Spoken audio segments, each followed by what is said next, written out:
Les invités du Cercle Pierre d'Or, l'excellence immobilière. Ces professionnels construisent l'immobilier d'aujourd'hui et de demain. Rencontre avec des femmes et des hommes remarquables.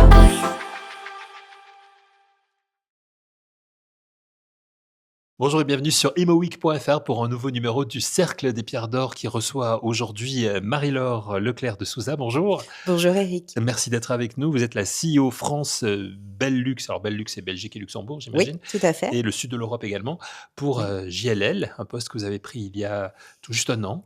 Vous étiez chez JLL déjà auparavant, mais ce poste-là, donc vous avez été nommé au mois de janvier 2024. On va venir sur le marché. Juste un mot pour nos auditeurs et nos spectateurs avec le dernier numéro en date du magazine ImmoWeek qui a beaucoup de succès, qui est consacré au Quadra. Juste un mot pour vous annoncer aussi la sortie imminente pour le MIPIM du prochain magazine qui sera consacré aux 50 femmes qui font l'immobilier. Et dans ces 50 femmes, il y a forcément Marie-Laure Leclerc de Souza. Marie-Laure, un an après votre prise de fonction, le marché français, le marché européen de l'investissement en immobilier résidentiel, en tertiaire également, comment vous l'analysez pour JLL? Alors, le marché de 2025, nous l'espérons, sera un petit peu plus optimiste que celui de 2024, puisque 2024 a été un marché où l'ensemble des classes d'actifs se sont comportées de façon assez différente, mais malgré tout avec un enthousiasme que nous aurions souhaité un petit peu plus fort, puisque lorsque nous rentrons effectivement dans les détails, le marché de l'investissement en logistique et dans le monde de l'activité a été dynamique. Le monde du retail a connu d'ailleurs une certaine croissance et a été très intéressant pour les investisseurs et de façon générale en Europe. Le monde du résidentiel en bloc a été aussi une classe d'actifs sur laquelle les investisseurs ont regardé de près en étant exigeants, mais malgré tout, il y a eu un certain nombre de mouvements. Là où ça a été beaucoup plus compliqué en France et en Europe, c'est donc le monde du bureau où effectivement la demande n'a pas tout à fait encore répondu comme présente comme nous le souhaitions sur l'ensemble des immeubles de bureaux, autant au niveau parisien qu'au niveau des régions et qu'au niveau européen. Voilà, j'allais vous dire, la France ne se distingue pas de l'Europe, c'est général en fait. En Europe, la Pour le bureau, situation est bien sûr. relativement identique en bureau. En Angleterre, nous avons senti un certain nombre de frémissements. Et début 2025, aux États-Unis, nos collègues nous parlent d'un certain frémissement dans le monde du bureau que nous attendons avec impatience. Donc ça va bien pour la logistique, ça va bien pour le retail, vous l'avez dit, pour le résidentiel également. Quels sont les leviers de développement aujourd'hui en 2025? Alors, les leviers de développement en France et en Europe sont nombreux. Le premier levier va être lié évidemment au développement durable et aux projets qui vont se distinguer par rapport justement aux attentes des entreprises et des investisseurs sur la virtuosité verte.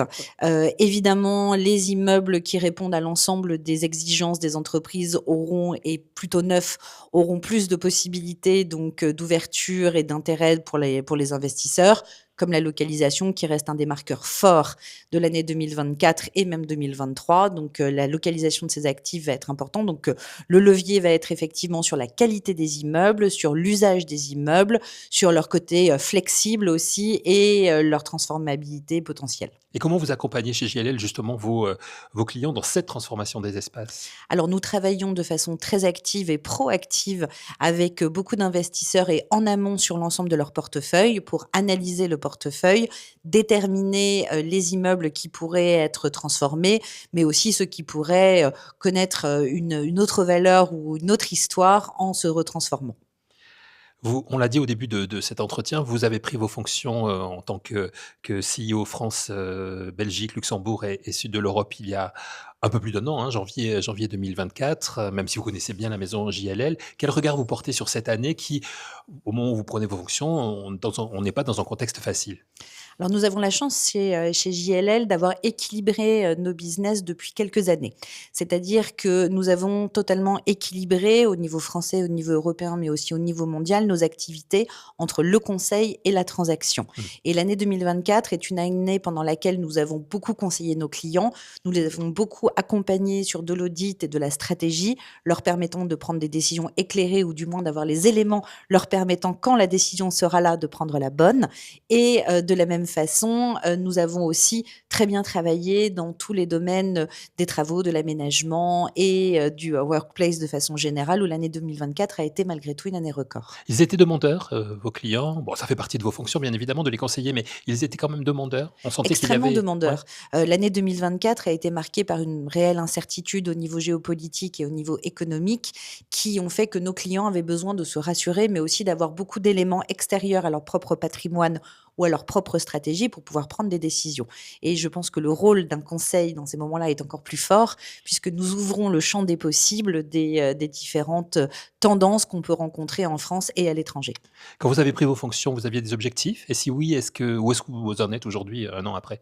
Alors oui, bien sûr, Mmh. l'intérêt justement d'un poste comme celui-ci, c'est donc, d'avoir des objectifs. Les objectifs, c'est de continuer la croissance de notre entreprise, qui va très bien au niveau, mondial. Les chiffres d'ailleurs ont été, publiés la semaine dernière et notre groupe est en croissance au niveau mondial. Donc nous espérons que l'Europe rattrape, le dynamisme des États-Unis, ce qui n'est pas tout à fait le cas quand même aujourd'hui. Donc dans mes ambitions et dans mes objectifs, c'était vraiment de continuer la croissance de JLL, de réaliser un bon équilibre, comme je vous l'indiquais, entre des offres de services liées aux investisseurs, aux corporates, mais toujours pour aller de l'avant et toujours pour imaginer des croissances pour nos clients et pour nous-mêmes.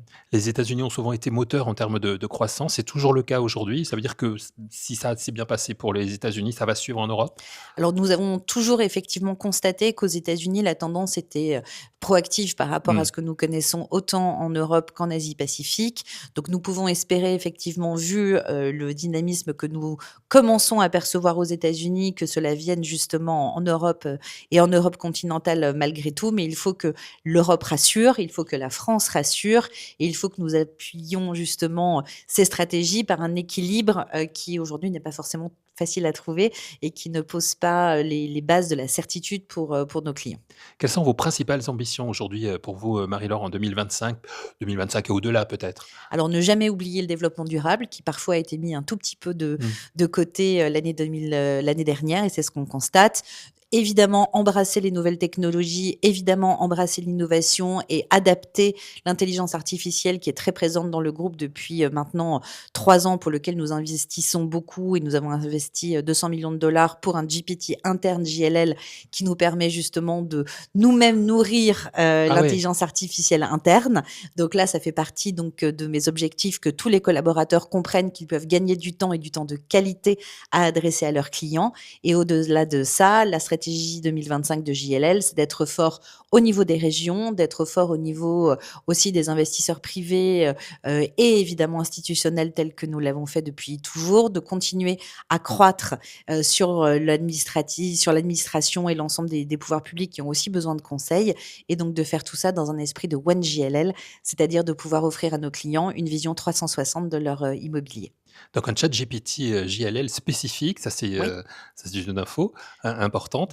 Un data center JLL aussi peut-être? Nous en avons un aux Ouais, vous États-Unis, en bien avez un aux sûr, États-Unis. et un aussi en Europe continentale qui regroupe l'ensemble des datas de nos clients puisque nous, sécurisons l'information et ça, c'est un de nos leitmotifs très importants. Ça aussi, ça fait partie des axes de développement, le data center, même si Bien sûr. en termes de développement durable, Alors il y a justement, des c'est sujets. comment apporter, Mmh. des data centers les plus verts possibles avec la connaissance que nous avons, donc autant des technologies que des souhaits des entreprises. Donc rendre le data center le plus vert possible, bien entendu, mais bien entendu aussi accompagner nos clients sur les énergies renouvelables, sur, la façon d'appréhender, ces nouveaux besoins d'énergie qui sont très forts en Europe continentale. On vous connaît pour votre optimisme, pour votre sourire que vous continuez à garder, ça c'est on en est ravis, hein, Marie-Laure. Quelles sont vos raisons d'espérer aujourd'hui? Si je vous demande 3 raisons d'espérer pour vous et pour JLL, bien évidemment pour la suite. Alors la France reste une voie très importante sur le monde de l'investissement et du locatif, donc de l'attrait des entreprises. Donc j'espère et nous sommes tous ambassadeurs, de cette volonté. Donc en 2025, je crois vraiment dans la voie de la France et comme je vous le disais, nous en sommes tous les ambassadeurs au quotidien. La deuxième façon d'espérer, c'est l'optimisme malgré tout, d'un certain nombre de nos clients que je vois au quotidien et qui espèrent, et qui ne tombent pas pas dans la morosité, donc la volonté d'espérance et une organisation de marché en France qui aujourd'hui est solide. Nous sommes un des marchés les plus matures et les plus transparents en Europe et dans le monde. Nous sommes un marché dans lequel on peut avoir confiance et donc ma raison d'espérer, c'est de continuer justement à amener cette confiance et cette volonté que tous les acteurs de l'immobilier essayent de mettre en avant au quotidien. Je le disais au début de cet entretien et on va terminer avec ça, vous faites partie des 50 femmes qui seront mises à l'honneur dans le prochain numéro du magazine, IMO qui va sortir à l'occasion du MIPIM qui arrive, très, très vite, maintenant. Donc voilà, je dévoile, déjà un nom, il n'y en aura plus que 49 à connaître, vous les découvrirez dans le prochain numéro. Être une femme importante aujourd'hui dans l'immobilier, j'imagine que c'est valorisant bien sûr, mais c'est un parcours qui se gagne. Comment vous le définissez ça, vous?